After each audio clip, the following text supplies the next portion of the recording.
Nagsimula ang kwento sa isang matabang lalaki na ating bida na buong tapang na pinahayag ang kanyang nararamdaman sa isang napakamagandang dilag. Sinabi niya sa dalaga na nabighani siya sa angking ganda noong una niya itong nakita at hanggang sa ngayon. Ngunit makikita sa mukha ng babae na tila ba ayaw sa kanya. Kaya sinabi na lang ng ating bida na, pasensya na dahil magiging problema talaga kung ang taong hindi mo gusto ay magtapat sa'yo. Sabi ng babae sa ating bida na si Siwo, hindi naman sa hindi kita gusto, sa totoo lang napakabuti mo, palagi mo akong pinapatawa, kaya bakit hindi kita magugustuhan? Pero, nalipat ang eksena sa labas, at nag-aantay ang kanyang kaibigan, at tinanong siya kung ano ang kinalabasan sa kanyang pagtatapat. Makikita sa mukha ni Siwo ang pagkadismaya sa mga nangyayari. Kailangan daw muna niyang mag-aral ng mabuti, sabi ng babae sa kanya. Sabi ng kanyang kaibigan, apakalupit naman ng babae na yon, nakaisip pa siya ng rason para maiwasan ka. At sa isip-isip niya na hindi naman totoong na nag-aaral ng mabuti, puro pang chichismis nga lang inaatupag nun. Sa kalagitnaan ng kanilang pag-uusap ay may malakas na bolang paparating sa kanila. Ngunit nabigla ang kanyang kaibigan nang salagin niya ang bola gamit lamang ng isang kamay na hindi nakatingin habang umiiyak at sinabing, ganito ba ako? Katulad ng bola. Bilog. Sabi naman ng kanyang kaibigan, kahit nga ako di makapaniwala. Mahilig ka naman sa sport kahit hindi kagalingan, binabalance mo naman ang iyong pagkain, at ang ain-sayo ka naman araw-araw, iwan ko ba bakit bilog ka pa rin? Apakalupit mo lang taga siguro, Siwo. At tinanong niya kung nakapunta na ba siya sa hospital para makapagpakonsulta. Sinabi niya na maraming beses na daw siya nakapunta at ang sabi ng doktor na kapag di ka pa rin pumayat kahit anong gawin mo, 79.9% kalahi sa dugo galing.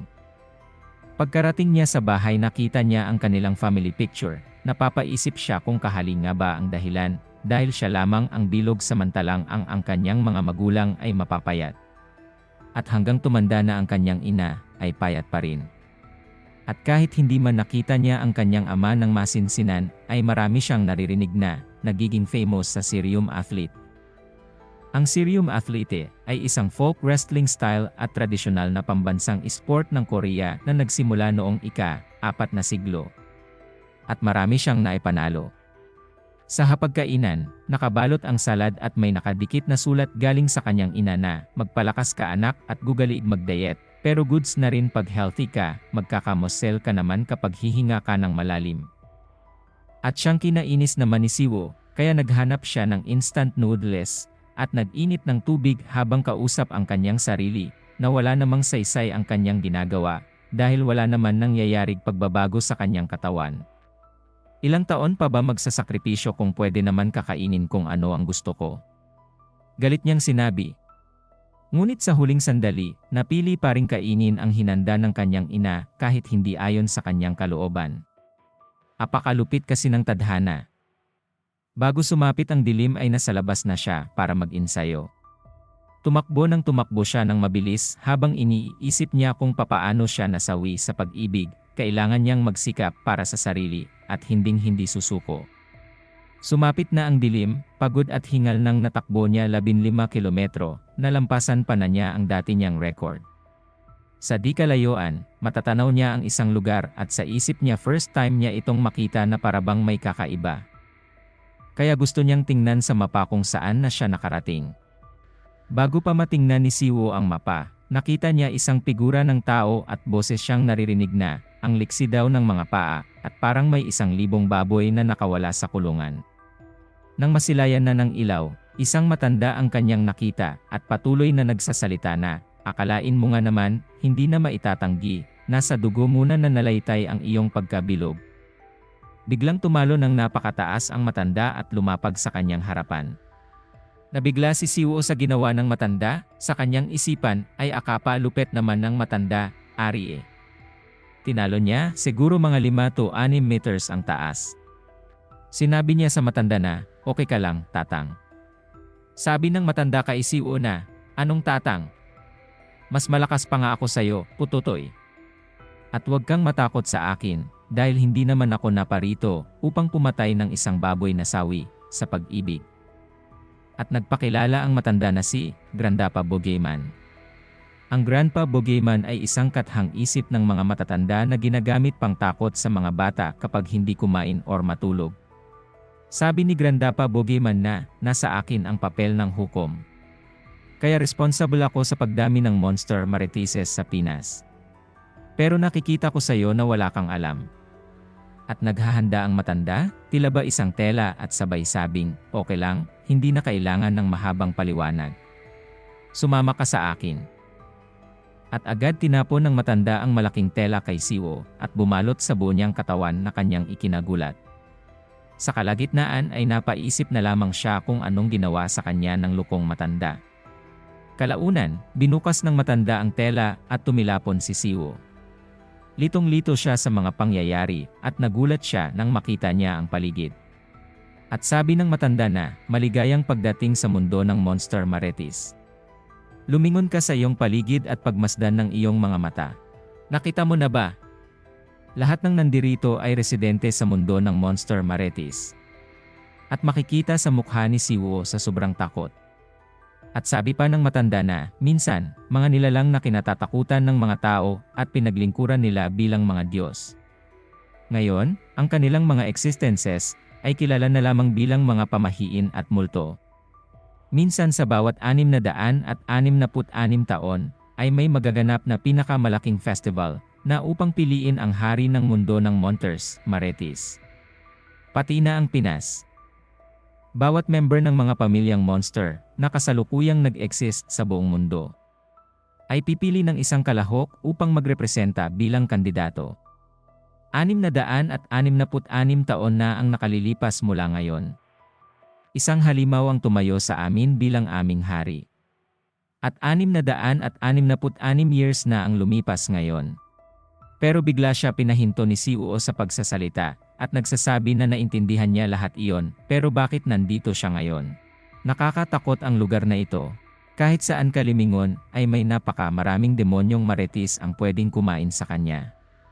Sabi ni Grandpa Bogeyman na, di ba sinabi ko na sa'yo putotoy na, kailangan sa bawat tribo ay may representante na lumahok bilang isang demonyong marites. At dagdag pa niya na, bilang ikaw lamang ang nagmana na may dugong goblin na pinaghalo ng dugo ng tao. Marahil mga 4 or 5 na henerasyon ka pa, meron pa rin kaunting dugo ng goblin ang nananalaytay sa'yo.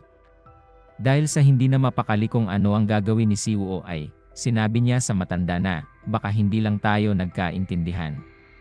Ngunit nang sabihin na sana niya iyon ay, biglang may tumalon sa malayo ng napakataas at papunta sa kanilang direksyon. Naikina bigla naman ni Siwo. Isang malaking puwersa ang tumama sa kanyang harapan at tumilapon sa maraming mga bato sa kalas ng impact. Nanginginig ang buong katawan ni Siwo sa sobrang takot. Sabi ng matanda na, bibigyan kita ng isang pagsusulit kung karapat-dapat ka ba na magiging representante or isa kalang basura. Sabi ng isang pangit na demonyo kay Tatang na, totoo ba ang nakikita ko Tatang? Isang tao. Napakasarap nitong paglaruan. Sabi naman ng matanda sa demonyo na, oo, ang nakikita mo ay totoo, at kung matatalo mo siya ay pwede mo siyang kainin at paglaruan gamit ang iyong matutulis na ngipin. Sabi naman ng demonyo na, apakagandang araw na ito. Ang swerte ko naman, makakatikim na rin ako sa wakas karne ng tao sa halos 666 years. Hindi maipinta ang mukha ni Siwo sa takot dahil sa mga pangyayari. Biglang, tumakbo ang malaking halimaw papunta kay Siwo at nagpapakawala ng malakas na sipa. Makikita sa mukha ni Siwo ang pagtanggap nagmalakas na impact sa ginawa ng halimaw. Sa lakas nito ay tumilapon si Siwo ng malayo at tumama sa napakatigas na semento. At nagtamo ng malaking pinsala sa kanyang katawan. Sabi ng matanda na, kahit nagmana ka ng dugo ng isang goblin, ang karapatan sa festival ay hindi basta-basta maibibigay sa isang ordinaryong tao. At dagdag pa niya na, kaya ipakita mo kung karapat-dapat ka ba. O gugustuhin mo lang na mamatay at kakainin ng isang pangit na halimaw. Kahit hindi pa nakapag-react si Wu sa pangyayari ay hinila na siya ng halimaw at malakas na hinampa sa semento. kaya napasukan ng dugo. Sabi ng halimaw na, "Di ko akalaing matigas ka pala. Akala ko lang isa kalang bukol ng karne na nilagyan ng samya sa gitna at ready ng kainin. Ngunit isa ka palang kalyo ng bibig ng isang maretis na napakakunat. Pero di ako kailangan magpapatalo. At ngunguyain na lang kita tulad ng isang bubblegum." At kanya na niya itong tinuloyan gamit ang matulis at malalaking kamay. Sa lakas ng impact ay makikita sa mukha ng matanda na wala ang ating bida. Ngunit, nagtataka ang halimaw bakit parang may puwersa ang tumutulak sa kanyang kamay. At makikita na buhay ang ating bida at nagawa niyang masangga ang ginawang pag-atake ng nalimaw. Dahil sa unang panahon, ang mga goblin ay may mga malalakas na abilidad, isa na rito ang tinatawag na The Infinite o kapangyarihan na walang hanggan. Makikita sa mukha ng lukong matanda ang pagkagulat. At naalala niya ang mga kapangyarihan ng goblin. Na kapag naibigkas na ang isang mahiwagang salita, at natapos ito ay nagiging isang napakalakas na kapangyarihan. Makikita sa pangangatawa ni Siwo ang pagbabago, at may lumalabas sa kanyang katawan, habang hinahawakan niya ang kamay ng isang halimaw. Laking pagtataka ng halimaw bakit sa isang iglap ay nagiging malakas na ang kanina'y matabang baboy. Na gustong-gusto niyang kainin. Sa isip pa ng matanda, kung meron mang dugong goblin ay nakaimprenta sa nakatawan ang mga talento, katulad ng pakiramdam or kutob kahit tulog. Kung meron mang panganib ay biglang mag-react ang katawan kahit hindi tinuruan. Si Siwo ay naghahanda na sa kanyang pag-atake. At nilabas na niya ang likas niyang lakas, hawak-hawak ang kamay ng isang halimaw. At isang abilidad ang binitawan ng ating bida sabay pabaliktad, Goblin Serum. Mountain Flip. At sa lakas ng impact ay tumilapon ang mga bato at lupa. Napagtagumpayan niyang patumbahin ang isang malaking halimaw gamit lamang ang kanyang maliit na katawan. At nag-aktibo na ang kanyang katauhan bilang kalahating tao at kalahating goblin.